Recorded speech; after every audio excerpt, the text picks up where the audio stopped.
starting in Eastern and going to Northern and Southern.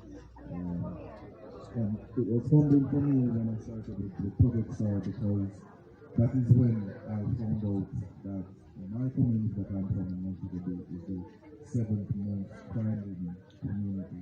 And it's very humbling for me because sometimes when you enter, you don't even, because you don't have the numbers, you don't realize, you know. And you know, it drove from the point to me more that we need to do things like this and we need to see how we can impact the community. Fantastic, Lauren. Now, my question to you, Lauren, is that again, we're very close to the university. We have a community here. So many houses. I just walked the community and I saw so many lots with homes that are probably abandoned and so on, right? How do you think as an entrepreneur sitting here, they could take advantage of that opportunity? How can an entrepreneur do that? So, Ricardo, I'm glad you talked about ever since I've been a member of parliament and walked in all these communities around the university and particularly others, I've been saying that tapping into the student housing is the best thing for these communities. And over time they have. But you know what this throws in that? You know what throws back the communities? Violence. The crime. The gunshot at night. The students don't want to be here in the gunshot, right? They don't want to be studying and hearing gunshots over wherever it's at. They don't know where it is. They don't know where it's coming from. Sometimes they have to come into late at night or early in the morning. They don't want to be here. And that is such a travesty because it is such a massive opportunity for all communities. Goldsmith Villa, Greater Alderstown, Hermitage, Havern, all of those communities. Students, they probably pack up in the middle class community to pay big rent for a little bit of space when they could have much bigger space in a community like this. So that is one of the things that I'd love to see changed about these communities, and so I'm excited about Project STAR and the possibilities there. And to that point, just to support that point, in terms of an opportunity, Trenchtown has the most Airbnbs in Jamaica. Wow. Yeah. You hear that, people? Trenchtown, Bob Marley place, you hear that?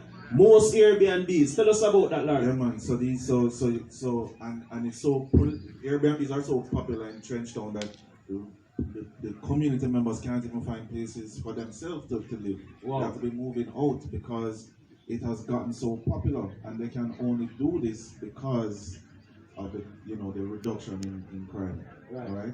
I mean, of course, they have the Bob Marley product, but I'm sure there's things in these communities, Hermitage, Alderstown, to attract people here. So the average rate, I believe, is $60 per night, $60 US per night. That's $9,000 per night for rent. Yeah. You hear that, guys? Now, I don't know about you, Lauren, but rent when I was probably going to university, somewhere around here, was like 20 grand for a room for the month. Yeah. You're saying I can earn $9,000 per night. Yeah. You hear that, people? So if we can fix the violence, we can get that crime rate down, we can get more people to start renting from us in the community. Now, Keisha, you told us about using other people's money to do it, right? So I want you to hear me now. Let's say there's an open lot somewhere and you have the title to that place. You can bring that to the bank and ask the bank for money to put up a structure to rent to the university and Airbnb and make those money. You didn't know that?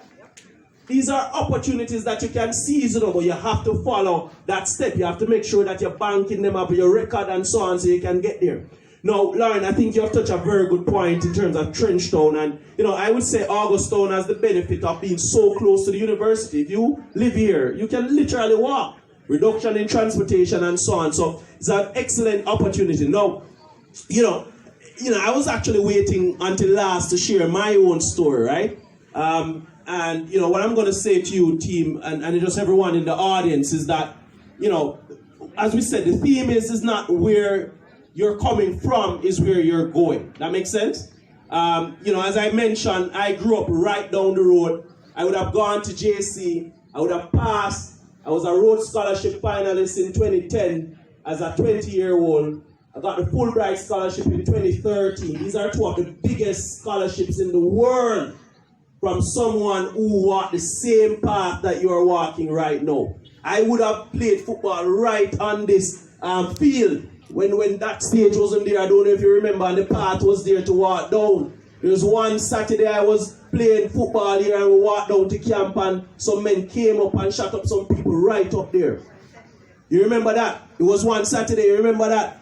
And I was right there down the bottom. I could have been a part of it. With all of that, I stayed focused. I wanted what I wanted. What I wanted was to be successful at something. At something. I don't know how many people know in 2005 I entered Rising Stars. You never know that. Yeah, man. Yeah, man. We had a little singing group with Leon from around the road and Jason, Flavor J. We were called Forever Young. And we used to go to a studio up in Mona and record in 2005. In 2006, my uncle got shot up right up the road. You guys remember that? And he was taken to prison. I was taken out of the community by my aunt who wanted to protect me, Antoinette. You remember her? And Antoinette took me and I went and I lived with her. Went to GSC, finished up sixth form, went to university, topped that. Rhodes Scholarship, gave up my scholarship. Gave up my scholarship. Scholarship was $10 million to start a business. My God, what a brave decision that was. How could I have done it? And just last week, guys, that same business that I started from zero, which is tutoring people, was listed on the exchange as a 100 company for $1.9 billion. The same youth with the right across the road that grew up right here. When I just came, I went over to Marvin and I said, Marvin, where's the unicycle? I don't know if you remember, we used to have a one-wheel bicycle when we ride through the community. You remember that? And we used to use a scooter and all of that. What I'm saying is not where you're coming from, is where you're going. And if you have the right mindset, my grandmother, Miss Bev, used to ensure she's instilling me. Ricardo, no go this, go no this, no go no power with this, I want you, no power with this, I want you. I want you to focus and so on. So all the grandmothers in the audience, all the mothers in the audience and all of that, if you have that mindset, that's a start. And if you see a little one, I remember they used to have the lazy corner down the bottom where yellow there. Yellow? You there? Go on. Howard. All of those guys. Me remember when we used to come down the road, me nah stay up on the corner. Them not allow me to stay up on the corner. Because them say me a bright boy, I go study your book. That's the sort of mindset that we need. So for anyone here in the audience who is just looking for some inspiration, that is it. Tyrone is an inspiration. Keisha is an inspiration. Lauren is an inspiration. I am an inspiration. And anything that you want to achieve, it is not impossible. Do you believe that? Do you believe that? Do you believe that? Say, I can. I can do it. And that's the mindset that we need. Once you have that mindset, everything is possible. I go to GSC, and every time I use and pack, that bag and I get as a tip, I used to buy groceries for my little brother and sister in the one room over St. Peter's Road. Do you remember that? You remember that? I see you nodding, I know you were there, you saw that. But out of that all, never lose focus. Never lose focus on what's important, because sometimes it has been hard for it to be good in the end, you know that? And when it's hard to be good in the end it's sweeter. You follow?